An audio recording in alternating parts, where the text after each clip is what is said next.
Hi, I'm Laura Schlick.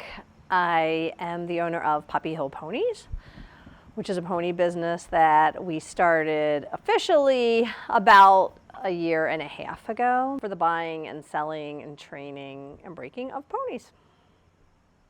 So I basically popped out at birth loving ponies and horses. I was an addict from, I can't even remember. My aunt had always had horses almost all her life, and my mother, her sister, was petrified of horses. My mother, unfortunately, got stuck with the two daughters who both rode, and we wound up buying a 20-acre property, and we had ponies on our own land, and did that for most of our growing up. We were in 4-H and Pony Club, and so I was fortunate enough to learn a lot of really great basics. I also became a little bit addicted to natural horsemanship training. It's all about training a horse in the way that they learn and the way that they do things, which is almost 100% pressure and release. And so you learn how to deal with horses in the way other horses deal with horses, which is get out of my space, and so they put pressure on the other horse until it gets out of its space, or hey, come into me, I'm allowing you. We start all of our animals under the natural horsemanship principles. We normally do the breaking and starting when they're 2 years old, and that just means we're putting a saddle on their back and we're going to get on them, and then we take it as slow. Every animal, it's sort of like people. Some people are going to learn faster, some people are going to learn slower, same with horses, and so none of them wear a watch or a calendar, and so some take a couple of months. Ponies have been going up a bit in cost, but when COVID hit, everything went through the roof, so we started to buy them younger and younger. So we were buying them as babies, which are called weanlings, when they're taken away from the mom.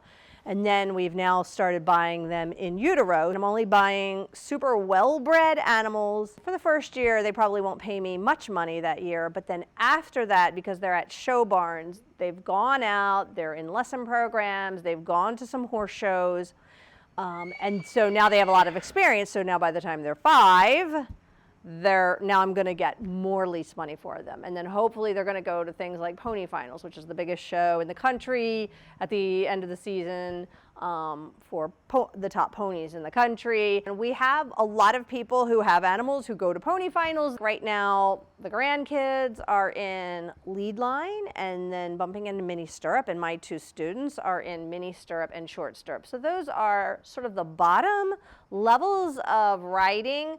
When you're learning in horse showing, one is just walking around kind of on the line, one is walking and trotting by yourself, and the other is walk, trotting, cantering, jumping by yourself, but it's, smaller jumps and things. And so it's not so much about what ribbon you got, because you're not necessarily going to be the best, but hey, we were working on certain things, and wow, hey, you went out and you did that day.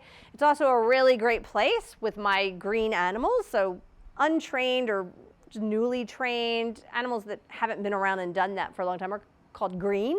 So it's really helpful, and then you can see where the holes are for the kids or for the ponies and what you have to address and deal with back at home. This, luckily for us, has brought our family together totally because everybody likes to do it, meaning the kids, all the grandkids love it.